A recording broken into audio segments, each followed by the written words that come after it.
Y sí, que aunque él tiene 10 reinos ahí,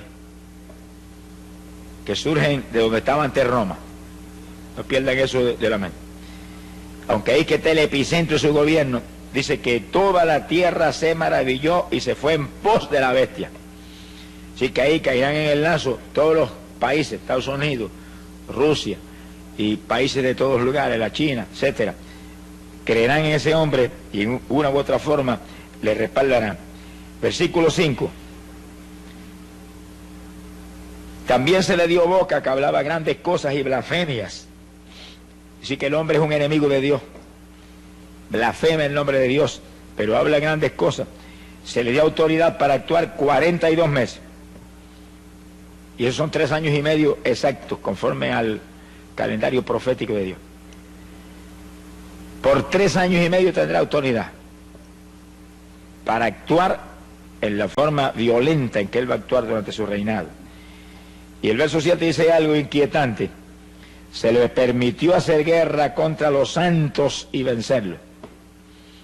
Y sus 42 meses son la gran tribulación en toda su plenitud. Que sí, que hay de los que se queden, alabado sea Dios. Es uno de los puntos que usan los que hablan que la iglesia pasará por la gran tribulación. Para decir que la iglesia pasa por la tribulación. Porque ahí dice que el anticristo peleará contra los santos y los vencerá. Pero está hablando de los que se quedan. No está hablando de los que se van. Sea bendito Señor Jesús. De eso veremos detalles, ¿verdad? Bíblicos después bien claros y precisos. Pero anticipándonos a eso, ¿verdad? Hay de los que se queden porque hará guerra contra ellos y les será dado vencerlos. ¿En qué forma los vencerá? Apocalipsis 6, versículo 9. El apóstol San Juan lo vio en visión. Dice, vi bajo el altar las almas de los que habían sido muertos por causa de la palabra de Dios y por el testimonio que tenían. Es un pasaje de la gran tribulación en todo su apogeo. Clamaban a gran voz y decían, ¿hasta cuándo, Señor santo y verdadero, nos juzgas y vengas nuestra sangre en los habitantes de la tierra? Que sí que los vencerán, sencillamente serán martirizados. Mártires. Palabra dice luego en forma clara que van a ser degollados aquí abajo por causa del testimonio de Cristo que mantienen. Pero el que no mantenga el testimonio, ese será sellado con el número de la bestia. Que dice la Biblia, ahí mismo en Apocalipsis 13, verso 18, que su número es el 666. Sea bendito el nombre de Jesucristo. Y sí que vienen eventos de una importancia tremenda para el pueblo de Dios. Terrible. Y cuando vemos que ahora mismo todas las señales del retorno de Cristo se cumplen, esta es la época de nosotros pelear con todo para estar asegurados de volar cuando suene la trompeta. Cuando suene la trompeta, y probaremos con la Biblia eso bien claro y bien detallado en breve, cuando suene la trompeta, los creyentes firmes volarán. Ni veremos al anticristo, ni veremos gran tribulación, ni veremos nada de eso. Pero no lo crea hasta que no se lo probemos con la Biblia. Alabe lo que él vive. Bendito el Señor Jesucristo. Ahora, Daniel capítulo 8, verso 24, vuelve y habla de este hombre que le llama la bestia. El libro de Apocalipsis. Daniel capítulo 8, versículo 24, 23 en adelante. Dice, y al fin del reinado de estos, cuando los transgresores lleguen al colmo, dice, cuando estuviéramos en plena apostasía, maldad extrema en la tierra, se levantará un rey altivo de rostro y entendido en enigmas. Ese es el hombre que Juan le llama al anticristo, Apocalipsis le llama a la bestia. Su poder se fortalecerá, mas no con fuerza propia. Ya vimos en Apocalipsis 13 que el diablo le da todo su poder. No es con la fuerza de él, es con la fuerza de Satanás. Dice como el diablo imita a Dios en todo. Nosotros no nos movemos con fuerza nuestra tampoco. Nos movemos con la fuerza del Espíritu Santo que está en nosotros, que Jesús nos ha dado. Y el anticristo tampoco se moverá con su fuerza, se moverá con la fuerza del diablo. Que sí que es el diablo imitando lo que Dios hizo con Jesús, que le pasó todo el poder a Jesús. Ahora él viene y le pasa todo el poder a ese hombre. Bendito sea el Señor Jesús. Vamos a ver más de eso ya mismo.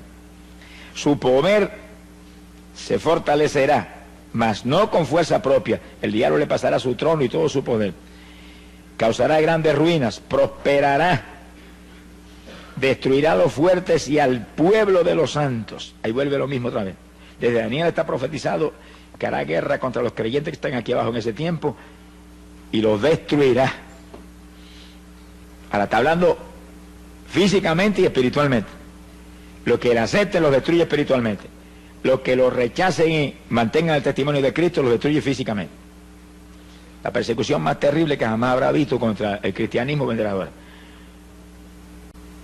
Será una repetición de la Inquisición romana, pero en forma abierta y pública y trágica para los que se queden. Por eso que hay que dar una voz de alerta al pueblo y mostrarle cómo es que tenemos que estar preparados para ir, para que escapemos de esto, más el galardón tremendo que recibirá los que se vaya con el Señor. No es lo mismo lo que se salvan en la tribulación que lo que se salvan cuando suene la trompeta y volemos, que somos la novia de Jesucristo y estaremos en boda allá arriba mientras la tribulación está en su apogeo y matando cristianos aquí abajo por miles. Quiere decir que aparte de escapar de la tribulación, seremos el pueblo que donde quiera Cristo vaya, nosotros iremos detrás de él. Primera de Tesalonicenses 4:16 lo dice bien claro. Que sí, que irse en el rapto es el privilegio más grande que jamás Dios le haya concedido a humano alguno. Por eso que la Biblia dice que la gloria postrera de esta casa será mayor que la primera. Nunca, ni los días apostólicos, ni en ninguna época ha vivido el pueblo algo tan grande que jamás moriremos. Oiga eso. Jamás van a pasear este cuerpo que tenemos ahora en un ataúd por ahí hasta el cementerio. Jamás. Jamás la muerte va a tener el privilegio de meternos el aguijón y hacer que esto deje de respirar. Se ha glorificado el nombre de Dios. Y el privilegio de en un segundo recibir un cuerpo igualito que tiene Jesucristo. Bueno, es grande lo que Dios nos ofrece. Si perdemos esa bendición, somos los más necios de los seres humanos. Sonríese, que el Señor le ama. Pero la Biblia dice que es lo que hay que hacer. Si no lo hacemos, es cuestión nuestra. Dios siempre dice lo que hay que hacer. Luego usted tiene un libre albedrío y yo también. Si queremos hacer otra cosa, pues allá nosotros. Pero si hacemos lo que Él dijo, escaparemos y no veremos nada de esto que estamos hablando ahora. Sea bendito el Señor Jesucristo. 42 meses, son 3 años y medio, ahí es la gran tribulación. Cuando todo el poder de ese hombre satánico se va a desencadenar sobre la tierra. Y viene tercera guerra mundial en esos días. Y viene terremoto mundial en esos días. Y plagas y hambre y granizo como jamás se ha visto. Por eso fue que Cristo dijo que si no acortare esos días, ninguna carne sería salva. Esos días pondrán en peligro la vida de toda la población del mundo. Lluvia radioactiva que caerá. Ahora, el Señor va a intervenir a tiempo para que haya sobrevivientes. Y esos sobrevivientes se añadirán al reinado de Cristo que se establecerá. Pero con cuerpo como este, olvídese, aquí lo grande es la novia de Jesucristo. Lo grande es la novia del Cordero, aquellos en cuyos corazones está establecido ahora mismo el reino de Dios.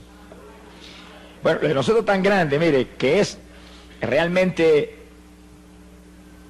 extraordinario, ¿verdad? Increíble, cuando Jesús, hablando de Juan el Bautista, dijo que no había nacido profeta de vientre de mujer más grande que Juan. Sí, que Juan era lo más grande que jamás se levantó como profeta. Bueno, fue el que preparó el camino del Señor y el que anunció un cambio de dispensación de la ley a la gracia. Y sí que realmente fue algo extraordinario. Sin embargo, Jesús dijo estas palabras tan inquietantes: pero el más pequeño en el reino de los cielos es más grande que Juan. Todos los que están aquí lavados en la sangre ahora mismo, llenos del Espíritu Santo, viviendo en santidad, son más grandes que Juan. Alabe lo que él vive. Bueno, eso es extraordinario, pero fue lo que Jesús dijo. En el reino de los cielos, el más pequeñito es más grande que Juan. Juan nunca tuvo lo que tenemos nosotros. Ser novia de Jesús, esposa de Jesús, era el amigo del Señor. Pero más grande es la esposa que el amigo. Alabe lo que él vive. Porque la esposa es una sola carne con el esposo. Somos el cuerpo de Jesús. Somos un solo espíritu con Jesús. Somos el cuerpo de Jesucristo aquí abajo. Jamás nadie en el Antiguo Testamento tuvo ese privilegio. Nadie de la edad apostólica para acá es que tenemos esa maravilla. Y sin embargo, ¿cuántos se lo dejan robar del diablo? ¿Cuántos evangélicos usted ve que ahí andando ahí, arrastrándose ahí? En una vida cristiana superficial. ¿Cuántos que predicaban, ministraban, se fueron atrás? Están ahí hechos un escombro. Qué terrible. Cuando tenemos algo tan grande, ¿por qué luchar? Y usted ve la gente inconversa cómo se matan por conseguir una profesión encomiable, ser un gran profesor de universidad, o un gran arquitecto, o un doctor en medicina, y se revientan años estudiando y se amanecen por las noches. Y nosotros, ¿cuánto más debemos hacer nosotros por ser esposa de Jesús por la eternidad? Con un cuerpo igualito al de Él, igualitos a Él, seremos semejantes a Él cuando suene la trompeta. ¿Cuánto más debemos luchar? Sin embargo, tengo que a los evangélicos hoy que si van a la iglesia el domingo por la mañana es mucho. Y otros que cuando se le antoja se ponen de pie y se van y sin acabarse el culto siguen andando. Ninguno de esos indisciplinados entrará, hermano. Sea bendito el Señor Jesucristo. Esto es un ejército. Y esto es un ejército en el cual tiene que haber disciplina mayor que ningún ejército de la tierra. Porque este es el ejército de Jesucristo. Este es el ejército que va a acabar con la Tercera Guerra Mundial. Y va a establecer un reino de paz aquí abajo. Imagínense qué disciplina tiene que haber. Los disciplinados volaremos. Alabe lo que Él le ama. Hay poder en Jesucristo. Ahora, cuando el anticristo tome esos 10 reinos, fíjense que esos 10 reinos salen del territorio donde estaba Roma, donde vio la bestia esa espantosa Daniel. De ahí sale esos 10 reinos, ahí se establecerán y ahí los tomará el anticristo. Y surgirá el 7º imperio mundial. Vamos a explicar eso bien claro. Daniel vio 4 imperios mundiales. Babilonia, Media Persia, Grecia y Roma, 4. Pero antes de esos 4 había habido 2. Egipto y Asiria. Egipto donde estuvo José y el que después esclavizó a los hijos de Israel. Y Asiria el que se llevó cautivo a los hijos de Israel por su desobediencia y Dios permitió que se los llevaran en cautiverio. Que sí que hasta Roma ha habido 6 imperios mundiales. Tiene que levantarse un 7º porque en el 7 que Dios termina sus obras. El 7 es el número de plenitud. El 7 es el número donde Dios termina sus obras. Y ese 7º imperio mundial está a punto de establecerse. Y si estamos bien en los últimos días y si Cristo está a punto de levantar su iglesia, eso tiene que estar prácticamente hecho ahora. Si no, ¿cuándo es que va a levantar el Señor su iglesia? Por eso es que no hablamos con teoría, tenemos que hablar con pruebas bíblicas ahí, claras, precisas. ¿Qué territorio ahora mismo es el que ocupó Roma en aquellos días de los Césares y de su imperio terrible? Lo que hoy en día llamamos la Europa occidental es el territorio geográficamente hablando que ocupó Roma. Que sí que en la Europa occidental tiene que haber sucedido algo grandísimo, tremendo, increíble, que ha preparado el escenario para que el anticristo aparezca y tome los 10 reinos de que habla Daniel ahí y establezca ese 7º imperio mundial. Mundial porque todo el mundo seguirá en pos de él. Directa o indirectamente todo el mundo apoyará al hombre, todas las naciones, y habrá unidad y habrá prosperidad y con engaño prosperará todo. Y todo el mundo tendrá los ojos puestos en ese hombre. Las Naciones Unidas nos han dicho que están esperando un hombre. Que ningún comité lo puede hacer, han probado comités de todo tipo. Un hombre que tenga tal sabiduría, tal poder persuasivo, que pueda convencer a las naciones y traer paz, impedir la Tercera Guerra Mundial, levantar la economía del mundo. El hombre está ahí esperando el momento para él tomar los 10 reinos y aparecer en escena. Que sí que en la Europa Occidental tiene que estar preparado el escenario para eso, porque ese es el territorio que ocupaba Roma. Y ahí que dice Daniel que aparecerá 10 cuernos sobre la bestia romana. Entonces, al ver lo que ha pasado en la Europa Occidental, nos quedamos atónitos. Porque cuando terminó la Segunda Guerra Mundial, década del 40, las naciones de Europa quedaron todas arruinadas económicamente. Francia, Inglaterra, eso estaban arruinados después de esa guerra. Entonces, en el 1957, se unieron 6 de esos países de la Europa Occidental, 6. Y en un tratado que se llamó el Tratado de Roma, quedaron unidas las economías de los 6 países tratando de levantarse y superar la tragedia en que habían estado viviendo económicamente hablando. Y ahí se unieron Francia, Italia, Alemania Occidental, Holanda, Bélgica y Luxemburgo. 1957. Y le llamaron el Tratado de Roma a esa unidad. Fíjese que lo que Daniel dice, que ese imperio surge de Roma. Pues le pusieron el nombre por si acaso alguna duda. Bendito el nombre de Jesús. Ahora, en 1971, nunca olvido que yo predicaba campaña en Chicago. Y una noche prediqué sobre este tema, y al otro día apareció en los periódicos en letras grandes: Inglaterra se une al mercado común europeo, 7º país que se unía. Luego, después de Inglaterra, se unieron Dinamarca e Irlanda, 9 países. Y años más tarde se unió Grecia, los 10 países. Pero cuando yo llegué ahora a Europa a predicar, se acaban de unir España y Portugal. Aquí sí que hay 12. Eso te muestra a ti que 2 tendrán que salir. Porque el anticristo va a tomar 10 reinos, no son 12. En la Biblia no puede fallar ni por un ápice, porque es matemáticamente precisa. 2 saldrán. Y realmente fue extraordinario ver hace apenas unos días o unas semanas, que salió una proclama de las naciones del mercado común europeo, que es como le llaman a esa unidad, que estaban muy decididos a sacar 2 naciones fuera, porque la economía del mercado no estaba a lo alta que ellos creen que debe estar. Pero ahora mismo, en esos que están unidos, hay más de 330 millones de personas unidos, como si fueran prácticamente un solo pueblo. Pronto, dicen ellos, que van a quitar las fronteras, y entonces una persona pasará de un país a otro sin enseñar ni papeles ni nada, porque no va a haber frontera. Serán un solo imperio, un solo reino, y pondrán un sistema monetario común. Entonces eso está ahí ya determinado.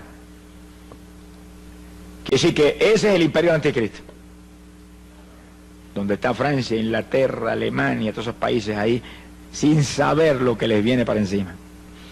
¿Y en manos de quién van a caer? Y un país como España, que le ha dado la espalda al Evangelio, y que ahora mismo hay como 40 millones de personas, y no sé cuál sería el número preciso, ¿verdad? Pero no hay probablemente ni 100.000 creyentes en 40 millones de personas. Que sí que es una cosa increíble. No han creído en la verdad, Jesucristo. Les será dado creer en la mentira. Eso es lo que dice la Biblia. Cuando venga el anticristo, lo agarrarán como el Mesías que viene del diablo. Sea bendito el nombre de Jesús. Que sí que el ambiente está preparado, solamente que el hombre venga y agarre los 10 reinos y establezca ese gobierno, y entonces sus actuaciones, su sabiduría, su sagacidad, todos sus movimientos convencerán a las naciones que ese es el hombre que hay que ayudar y apoyar y seguir para que haya paz y se acabe la inflación y se acaben todas las tragedias que enfrentan las naciones hoy en día. Bendito el nombre de Jesucristo. Ahora,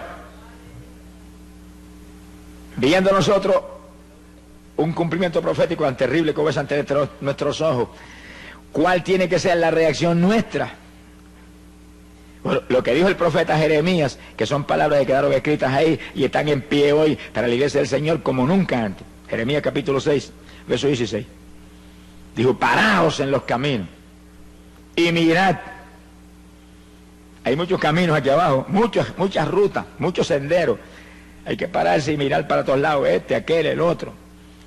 Y preguntar por la senda antigua. ¿Cuál es el buen camino? Y seguirlo, y hallaréis reposo para vuestras almas. Que sí, que en la época de decidirse, toda la humanidad tiene que pararse, detenerse un momentito de todas sus inquietudes, sus preocupaciones terrenales y materiales, y preguntar cuál es la senda antigua, cuál es el buen camino, cuál es el único camino. Y cuando le digan el único camino es Cristo Jesús, sígalo, alabado sea Dios. Pero aquí no es que yo lo recomiende ni que yo crea que ese es, no, es que él mismo lo dijo, Juan 14:6, yo soy el camino. Un camino. Esas palabras quedaron metidas en el corazón de los cristianos apostólicos, hasta el punto que le llamaban los del camino. Es la única ruta, esa es la senda antigua, pero no como lo quiero no tomar, no, como lo tomó la iglesia apostólica. Un camino saturado de amor hacia los demás hermanos, de unidad entre el pueblo de Dios, un camino saturado de poder, un camino saturado de santidad, un camino saturado de oración, un camino saturado de ayuno. La iglesia apostólica no hacía nada sino de congregación y ayuno. Léalo en Hechos capítulo 13, cuando fueron a mandar a Bernabé y a Pablo, estaban todos en ayuno clamando hasta que el Espíritu habló y dijo, estos dos son los que he separado para esta obra. Esa es la senda antigua, hay que volver a esa senda. Cuando el Pentecostés empezó en Puerto Rico, empezó en esa senda. Y los primeros pentecostales aquí tenían una fe sobrenatural, dependían de Dios para todo. Se enfermaba la vaca, oraban a la vaca y se sanaba la vaca. Se ha glorificado el nombre de Dios. Vigilaban continuamente, oraban y ayunaban, había santidad, toda profundidad. Era todo el mundo lleno del Espíritu Santo. Hoy en día eso ha descendido, no se sabe cuántos metros espirituales. Y diga ese pentecostal que usted va y no sabe si es pentecostal o qué. Porque de mirar por fuera, ya uno sabe que algo raro ha pasado, algo rarísimo ha pasado. Alabado sea Dios. Pero el llamado es, vuelve a las primeras obras, vuelve al primer amor. No que apartes el primer amor, porque si te apartas el primer amor, dice la Biblia, estás caído. Hay que arrepentirse y volver a las primeras obras. Jesús no ha cambiado. Si Él no ha cambiado, la iglesia no puede haber cambiado tampoco. Si Él no ha cambiado, el Espíritu Santo no ha cambiado, que es su emisario grande aquí abajo. Nada ha cambiado, lo que ha cambiado son la gente. Las denominaciones, las religiones, son las que han cambiado, se han modernizado, han dañado el Evangelio. Alabado sea Dios. Pero nosotros, hermanos, hagámonos más primitivos cada día, aunque nos digan ridículos, aunque nos digan fanáticos, aunque les digan lo que les dé la gana. Pero ese pueblo fanático, ridículo, lleno del poder de Dios, es el pueblo que se va con el Señor cuando suena la trompeta. Alabado sea Dios. Esa es la novia de Jesús. No me diga a mí que cristianos mundanos se van cuando el Señor dice en su palabra que no podemos establecer yugos desiguales. Y Él va a establecer yugos desiguales. Él que es espiritual y santo, con creyentes mundanos saturados de cuanta basura hay aquí abajo. Ni en sueños. No son parte del cuerpo. Bendito sea Dios. Tenemos que ser como Él. La Biblia lo dice, los discípulos serían semejantes a Él. Él lo dijo, ser santo porque yo soy santo. Y luego dijo algo más que es una inquietud terrible, ser perfecto como mi Padre Celestial es perfecto. ¿Será posible eso? Bueno, si Él lo dijo, tiene que ser posible, porque no me diga que Jesús nos va a imponer una carga que sea imposible. Es posible. Lo que pasa es que hay que vivir como vivió Él. Hay que vivir como vivió Él, en comunión con el Padre, dispuesto a hacer la voluntad de Dios, me guste o no me guste. Y una vida de profunda oración. Hay poder en Jesucristo. Esta es la época decisiva, cuando tenemos que decidirnos, porque son dos los que vienen. Alabe lo que Él vive. Uno de arriba del cielo y otro de abajo de las tinieblas. Daniel dice, Apocalipsis 13, que vio una bestia que salía del mar, de abajo de lo profundo. Viene ese diablo terrible que entrará en este hombre, en el anticristo, y lo volverá a la bestia. Quiere decir que todo el poder de Satanás se mete en ese hombre. Son dos que vienen. Ahora, ¿cuál de los dos llega primero? Bueno, hay una teoría que llega primero el anticristo, porque si dice que la iglesia se va a quedar abajo en la tribulación, pues el anticristo vino primero.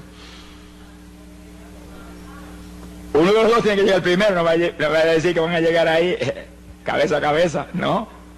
El de nosotros es mucho más rápido, no va a correr, no le va a permitir que llegue. Llega antes a rescatar su noviecita de lo que viene. Alabado sea Dios. Pero no me lo crea hasta que no se lo pruebe con la Biblia hasta la saciedad. Alabe lo que Él le ama. Sea bendito el Señor Jesucristo. Quiero decir que ahí están. El reto de nosotros ahora es entrar en el cumplimiento pleno de la palabra. Guardar la palabra a toda plenitud. La promesa del Señor para los creyentes que se quieren ir es: los que guarden la palabra de mi paciencia, esos libraré. Apocalipsis 3:10. Ese es el reto, ese es el llamado. Usted y yo tenemos que esforzarnos como nunca antes, pero el tiempo es breve, el tiempo es corto. Estamos bien en la recta final, estamos a punto de volar para el cielo con el Señor. Gloria al nombre de Jesucristo. Ahora, entrando ahora en un punto muy importante y decisivo para lo que hemos estado hablando. Cuando el anticristo aparezca en escena, la Biblia dice que se le va a sentar en el templo a los judíos. Dice que los judíos van a construir un templo que no está construido todavía. Eso en meses lo pueden construir.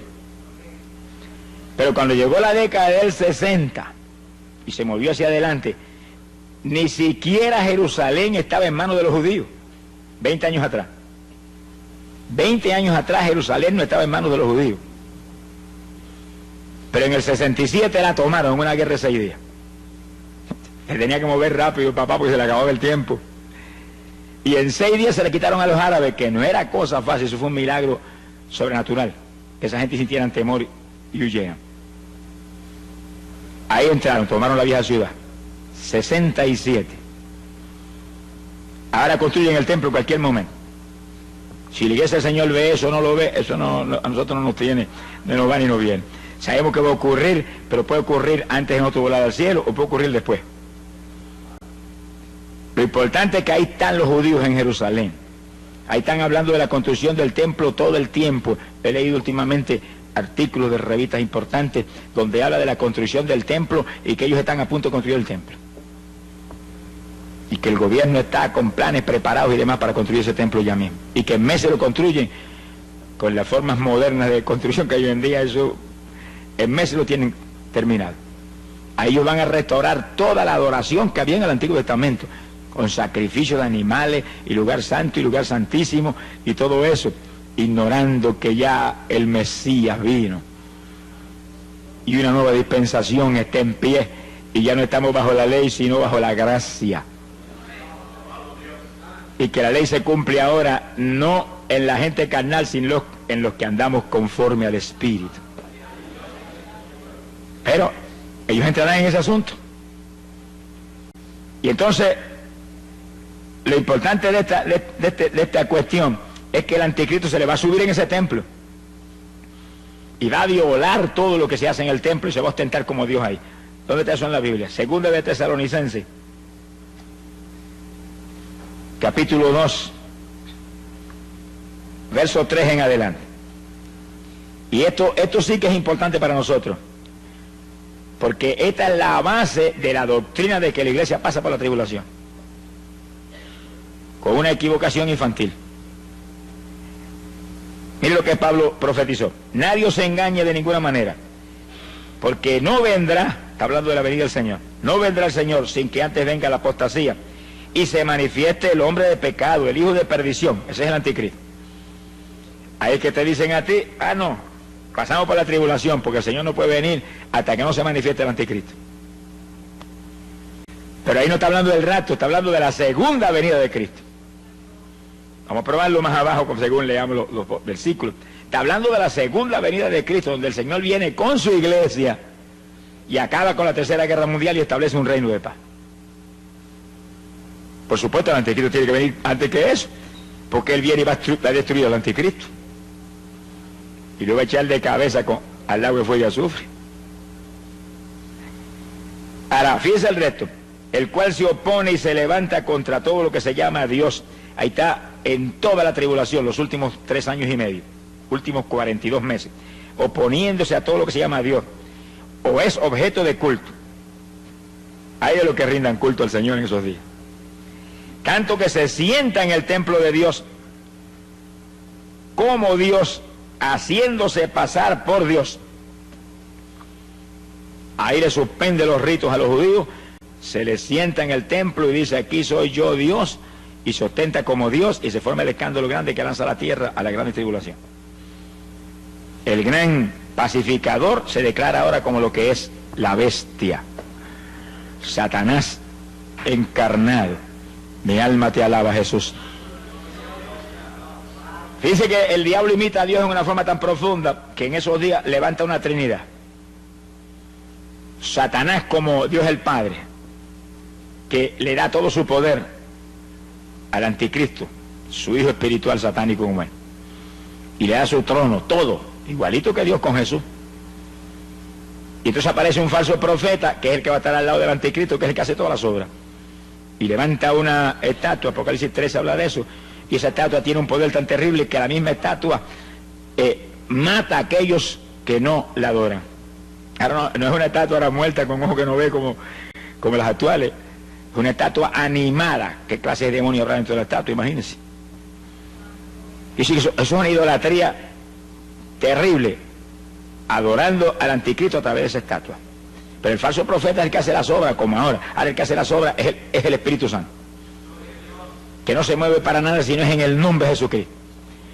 Y el falso profeta no se mueve para nada si no es en el nombre del anticristo. Es una trinidad diabólica: el diablo, el anticristo y el falso profeta, imitando la trinidad de nuestro Dios. Mire que hasta el diablo sabe que Dios es una trinidad y la gente que abajo no lo sabe. Sonríase, que el Señor le ama.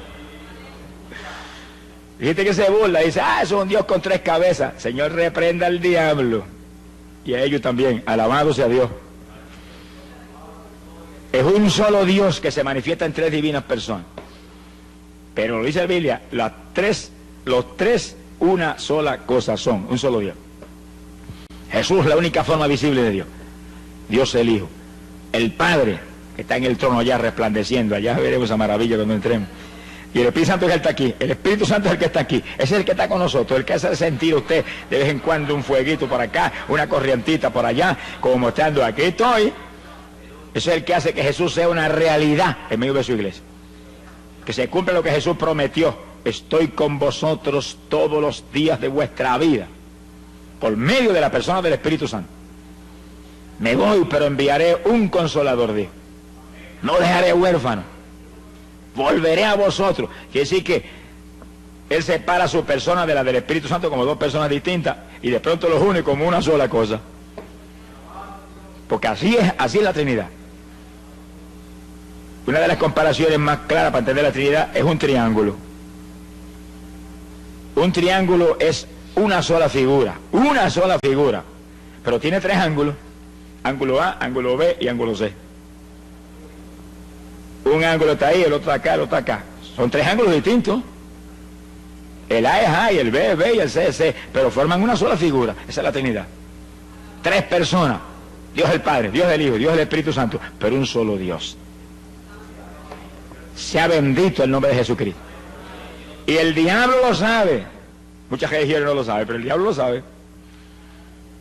Y como él imita todo, en todo imita a Dios, establece una Trinidad en esos días. Y él se pone ahí como el Dios el Padre, y el anticristo como Dios el Hijo, y el falso profeta como Dios el Espíritu Santo. Sea bendito Señor Jesucristo. Se le sentará arriba en el trono, en el templo, a los judíos. Suspenderá los sacrificios y todos los ritos del Antiguo Testamento que se estarán practicando ahí. Acabará con todo eso. Ahora, ¿cómo el anticristo tiene, diría usted, tanta familiaridad con los judíos? ¿De dónde viene eso? Bueno, está profetizado desde Isaías 28, verso 15. Isaías 28, 15. Fíjense cómo los judíos caen en un lazo que uno de los profetas más grandes que ellos jamás tuvieron se lo profetizó y se lo advirtió. Sin embargo, caen en el lazo. Mire cómo es el poder persuasivo de Satanás y de ese anticristo, esa bestia. Isaías 28, verso 15. Por cuanto habéis dicho: pacto hemos hecho con la muerte e hicimos convenio con el infierno. Cuando pase el turbión del azote no llegará a nosotros. Se sienten seguros en ese pacto, como se sienten seguros todas las naciones con ese hombre. Porque hemos puesto nuestro refugio en la mentira y en la falsedad nos esconderemos.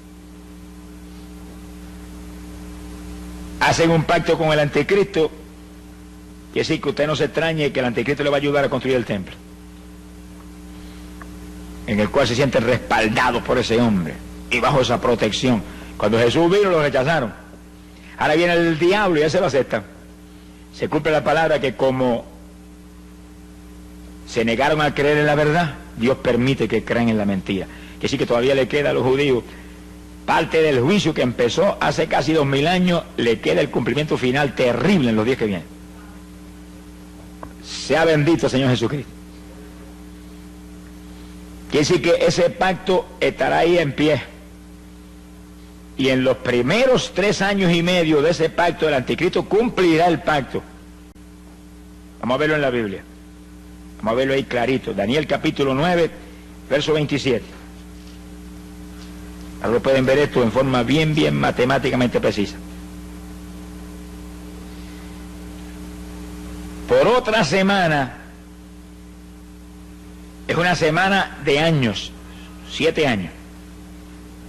Vamos a verlo más luego en forma más clara.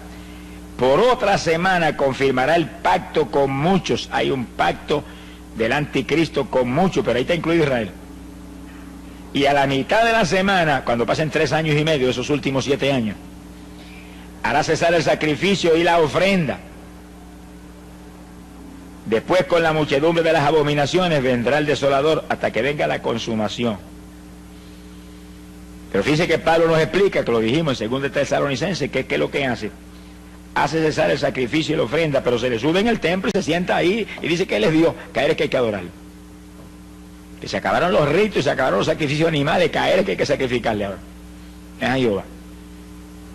Que sí que el pacto que él hace con los judíos es, como dice Isaías, es un convenio con la mentira y un pacto con la muerte, con el infierno, con el engaño.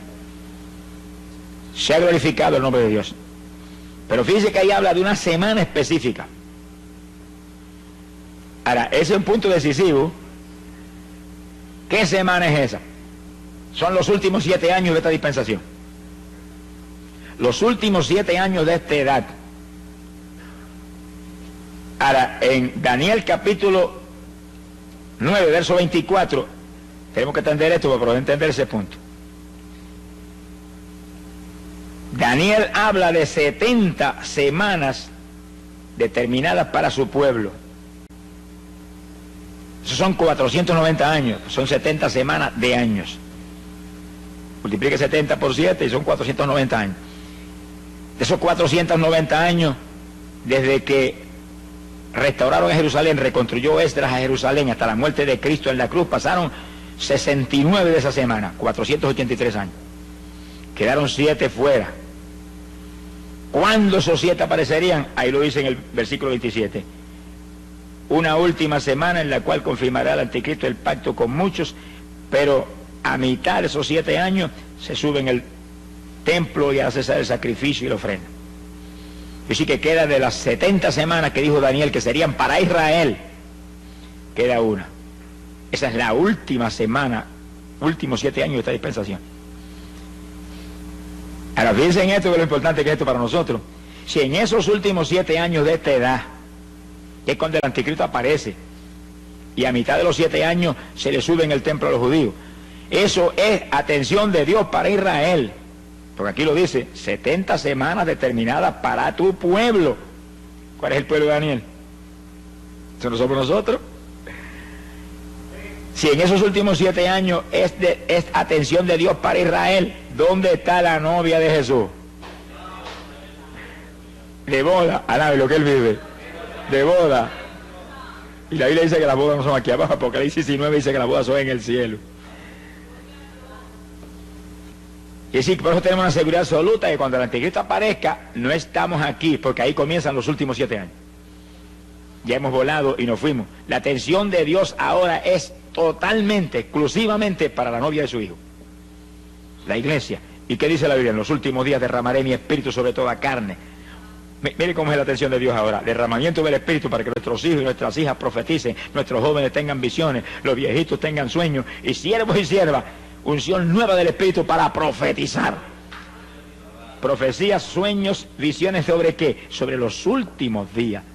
Cristo viene, está a punto el Señor de venir, mira, están cumplidas las señales, todo esto está hecho ya. Y todos los detalles ahí, nosotros hablando de eso. No hay otra conversación ahora nada más que esa. La venida del Señor, la venida del Señor. Está a punto el Señor de levantar su pueblo. Y cuando volvemos nosotros para arriba, entonces la atención de Dios volverá otra vez sobre Israel. 7 años que completarán las 70 semanas de años que Daniel profetizó hace más de 2500 años. Sea bendito el nombre de Jesucristo. Que sí, que el asunto es matemáticamente claro, pero para que sea todavía más claro, volvamos a segunda de Tesalonicenses, capítulo 2, ahora en el verso 6. Y Pablo dice: y ahora vosotros sabéis lo que lo detiene, lo que impide que se manifieste el anticristo ahora mismo, a fin de que a su debido tiempo se manifieste, porque ya está en acción el ministerio de la iniquidad. Solo que hay quien al presente lo detiene. Alguien ahora mismo impide que él se manifieste y aparezca ahí, tome esos 10 reinos y comience, resurja el séptimo imperio mundial. Fíjense que el séptimo imperio mundial es un resurgimiento de Roma, una resurrección del viejo imperio romano. Son los 10 cuernos que estaban sobre la bestia, que es el séptimo imperio mundial, que es Roma. Como si resurgiera Roma con todo su poderío militar y toda su ira contra los creyentes del Evangelio, que los días de los Césares los tiraban a los leones en el Coliseo. Ahora los van a degollar. Mi alma te alaba, Jesús. Verso 7. Porque ya está en acción el misterio de la iniquidad, solo que hay quien al presente lo detiene, hasta que él a su vez se ha quitado de en medio. Ese que lo detiene ahora va a ser quitado, y entonces, verso 8, se manifestará el iniquio. Hasta que no se ha quitado el que impide ahora, no se puede manifestar.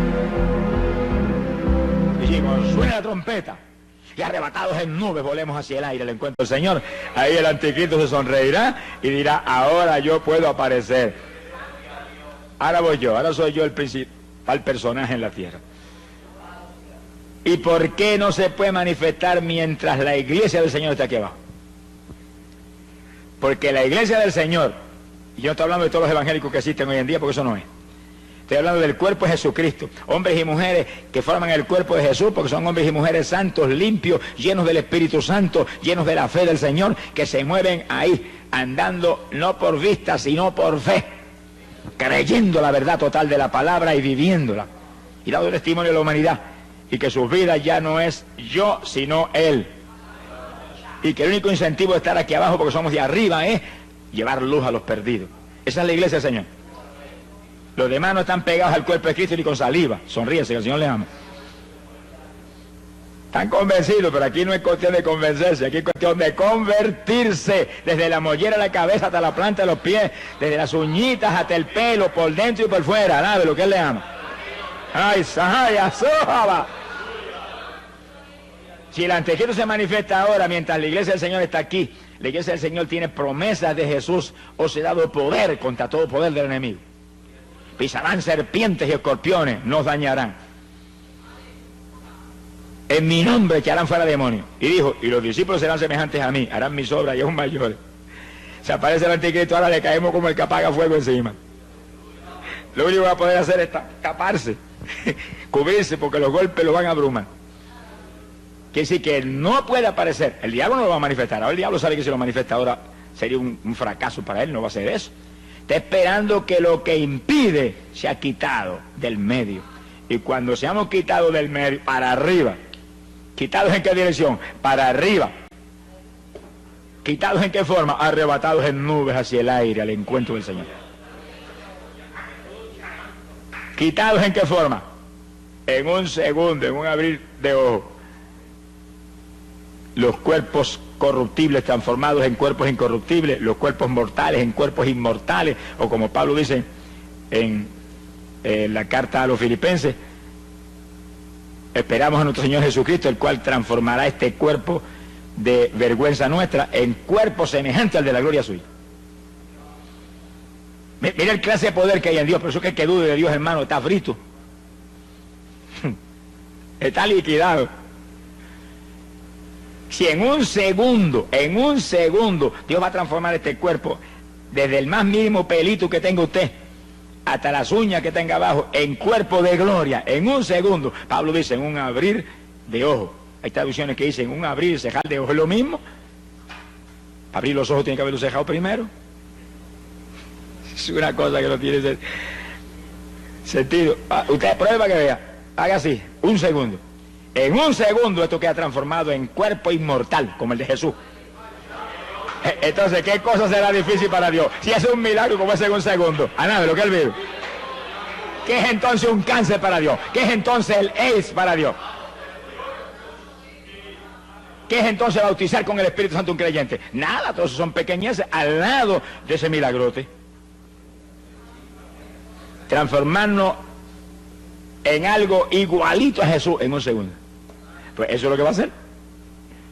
No solamente con nosotros, sino con los muertos que resuciten y se levanten de los sepulcros, que se van a levantar no en el cuerpo que murió María, ni en el cuerpo que murió Pedro, no, en el cuerpo de gloria también. Sea bendito el Señor Jesucristo. Que decir que cuando ese pueblo lleno del fuego de Dios, fuego ha venido a traer a la tierra, Dios, cuánto desee que ya esté encendido. Mire bien que los que se van son creyentes encendidos, creyentes apagados no se van, cristianos tibios no se van, son creyentes encendidos, son antorchas encendidas que se mueven alumbrando las tinieblas a los pecadores. De lo que usted tiene, usted puede dar, pero de lo que no tiene, no puede dar. Pedro, al tullido en la puerta hermosa, dijo, de lo que tengo, eso te doy. Que tenía poder de Dios para decirle, levántate y anda en el nombre de Jesucristo. Pero de lo que no tiene, no te puede dar. Creyentes apagados, ¿a quién le van a dar luz? Ellos son los que necesitan luz. Sea bendito Señor Jesucristo. Que sí, que lo que se van son antorchas encendidas, creyentes llenos del Espíritu Santo, creyentes que alumbran a los pecadores aquí abajo, creyentes que no dan testimonio a nadie. Mire, hermano, ni en sueños se van. Y esa es la plaga más grande que hay aquí abajo hoy en día en el pueblo evangélico, que montones de ellos no le dan testimonio a nadie, sencillamente se han conformado con ser miembros de una congregación. Eso es parte del evangelio, no apartarse de la congregación como algunos tienen por costumbre, porque la congregación, la iglesia y su pastor es el cuartel general de batalla donde se le entrena para ir afuera a quitarle las propiedades al diablo. Pero si después que está ahí, sentadito ahí, gozándose en las cosas del Señor, y Dios lo ha bautizado con el Espíritu, ahí se conforma y no hace nada, no le da testimonio a nadie, en pocos días usted lo ve que seguido desciende espiritualmente. Ya está más tranquilo, más conforme. Esas gentes se quedarán. Vamos a probarlo con la Biblia ya mismo. Sonríase, que el Señor le ama. Alabado sea Dios. Hay poder en Jesucristo. Quiere decir que, ¿cuándo aparecerá el anticristo? Eso sí lo podemos hablar claro, ahí sin alternativa. Porque ¿cuándo es el rapto? Ahí sí hay que cuidarse. Hay cosas que se pueden decir, pero hay otras cosas que no se pueden porque no tendría usted una base bíblica para hacerlo. Pero ¿cuándo aparece el anticristo? En los últimos 7 años de esta dispensación. Cuando el pueblo de Dios haya volado al cielo y esté arriba de boda, aparece el anticristo. Ni veremos la careta del anticristo, que la verá toda la humanidad por televisión mundial. Eso dicen los científicos, que aparece ya mismo. Seguro que va a aparecer. Ni veremos ese anticristo, ni veremos la gran tribulación, nada. Nosotros volamos arriba antes de que ese personaje aparezca. Quiere decir que en los últimos 7 años de esta dispensación aparece el anticristo. ¿Cuánto tiempo antes volaremos nosotros? Solo lo sabe el Señor, pero antes volamos. Lo importante no es cuánto tiempo antes volamos, es que volamos antes, al lado de lo que Él vive. Que no pasaremos por esos días terribles, ni veremos esos días trágicos que se acercan, porque el Señor lo prometió: los que guardaren la palabra de mi paciencia, yo también los libraré.